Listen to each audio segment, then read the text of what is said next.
जयशंकर की इस वक्त हम पौनी में मौजूद हैं। पौनी पावनपुरी, जहां पे पक्की जगशाला का निर्माण कार्य चल रहा है। संत श्री बालक योगेश्वर दास जी की अध्यक्षता में ये सारा कार्य हो रहा है। हमारे साथ बातचीत करने के लिए पिंटू भैया जी मौजूद हैं और इनसे जानेंगे कि ये पक्की जगशाला जो निर्माण कार्य चल रहा है कब तक बन के तैयार होगी और इसके बारे में विस्तार से जानकारी लेंगे। भैया नमस्कार। भैया आपको नमस्ते भैया, पूरी जानकारी दीजिए हमें, जगशाला कब बन के तैयार हो जाएगी और इसमें आने वाले दिनों में और क्या क्या लोगों तक आपका मैसेज रहेगा। सबसे पहले तो ये बहुत बड़ा संकल्प है महाराज श्री का। संत बालक योगेश्वर दास जी महाराज एक ऐसे संत हैं, राष्ट्रीय संत हैं, जिनको जगत गुरु श्री रामानंदाचार्य, जगत गुरु श्री शंकराचार्य, बद्रीनाथ पीठ हो या केदारनाथ पीठ हो, जगन्नाथपुरी हो या भारत का कोई भी तीर्थ स्थल हो, इनको बड़े आदर से और बहुत सम्मान से एक साधु के रूप में देखा जाता है। महाराज जी एक ऐसे संत हैं जिनको जितने भी हमारे जो बुजुर्ग संत हैं उनको बालक कहते हैं, तो इसलिए इनका नाम बालक योगेश्वर दास भी है। बालक योगेश्वर दास इसलिए भी नाम है कि पौनी का रहने वाला एक बच्चा 11 साल की उम्र में पौनी से घर चला जाता है, घर बार छोड़ के चला जाता है, और 20 साल के बाद जब उनके घर वालों को पता चलता है तो एक बहुत ही बड़े संत का जन्म, एक बहुत बड़े सिद्ध का जन्म, एक बहुत बड़े संगठन का जन्म हो चुका होता है बद्रीनाथपुरी में। तो संत बालक योगेश्वर दास जी, संक्षेप में बताता हूँ कि एक ऐसे संत हैं जिन्होंने विश्व भर में इस पौनी को पावनपुरी बनाया है। इस पौनी के रहने वाले हर एक बच्चे को, पशु पक्षी को, जीव जंतु को ये गर्व, ये नाज होना चाहिए कि बालक योगेश्वर दास जी हमारे यहाँ पैदा हुए। हम जब ब्रज में जाते हैं ना तो भगवान कृष्ण के जब जिक्र होता है तो ब्रजवासी आज भी शाम से कहते हैं कि भगवान कृष्ण हमारे यहाँ पैदा हुए।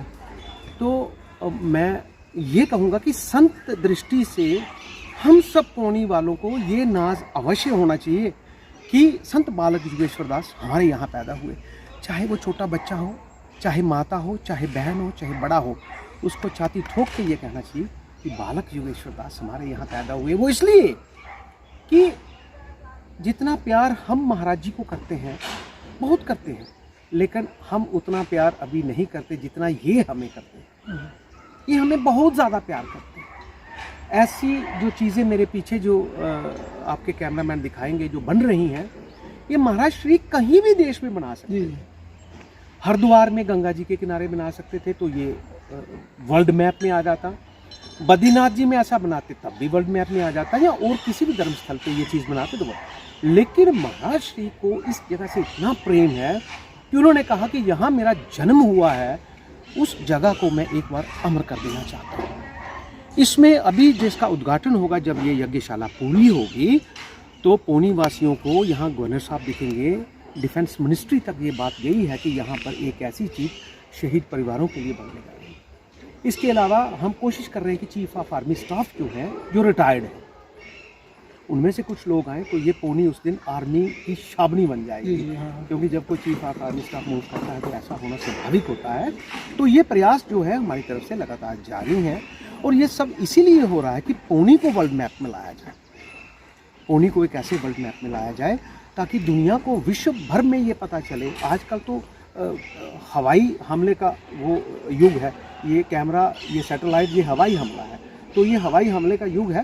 तो इसके द्वारा जो है ये सारी चीज़ें जो है पूरे देश नहीं विदेश में पहुँचे, ताकि जब भी कोई फॉरेनर भी कभी हरिद्वार ऋषिकेश आए उसको ये पता लगे मैंने पावनपुरी पौनी में जाना है, वहाँ पर ऐसी चीज़ का निर्माण हो चुका है जो विश्व भर में वाकई में सराहनीय तारीफ के। और मैं पौनी वासियों से एक ये निवेदन हाथ जोड़ के करता हूँ कि हम सब भाई बहन जितने भी पौनी के हैं, मैं बहुत खुश हूँ कि चाहे वो मुस्लिम हो, चाहे सिख हो, चाहे किसी भी वर्ग जाति का हो, सच्चे संत की यही निशानी है कि वो भेदभाव ना करे।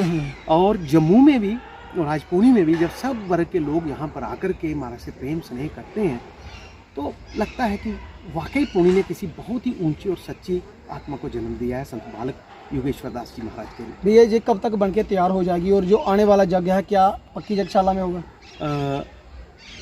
जिस तरह से कार्य चल रहा है उस तरह से हमें पूरी उम्मीद है कि ये पक्की यज्ञशाला बनके तैयार हो जाएगी।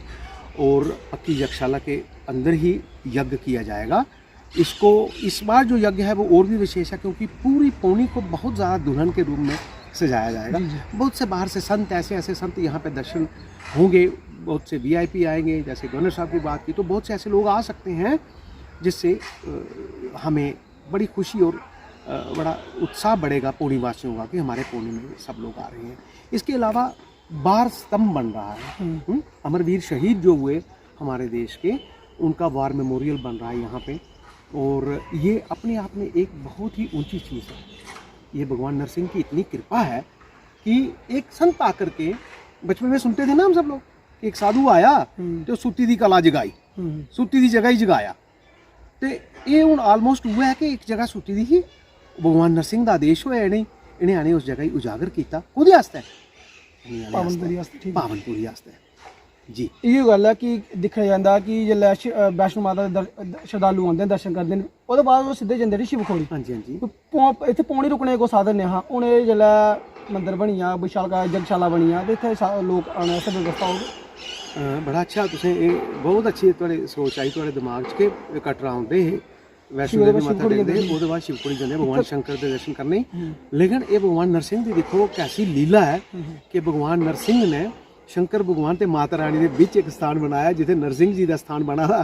तो वो आने वाले यात्रु आगन हमने नरसिंह जी के दर्शन करने हैं, उसके बाद हमने भगवान शंकर के दर्शन करने हैं।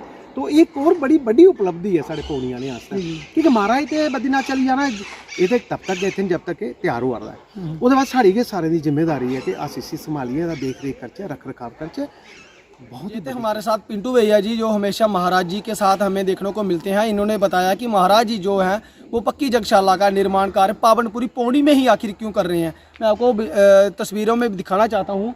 ये पक्की यज्ञशाला का निर्माण दिन रात इसका काम लगा हुआ है, महाराज जी काफ़ी मेहनत कर रहे हैं और बहुत ही जल्द हम आपको महाराज जी के साथ भी रूबरू करवाएंगे। पर भर महाराज जी तपस्या में लीन रहते हैं और महाराज जी के साथ हम आपकी जब भी कहीं हमें रूबरू होने का मौका मिलेगा हम जरूर महाराज जी के साथ भी आपकी बातचीत करवाएंगे। फिलहाल इस अपडेट में इतना ही, मुझे दीजिए इजाज़त। नमस्कार, जय हिंद, जय भारत।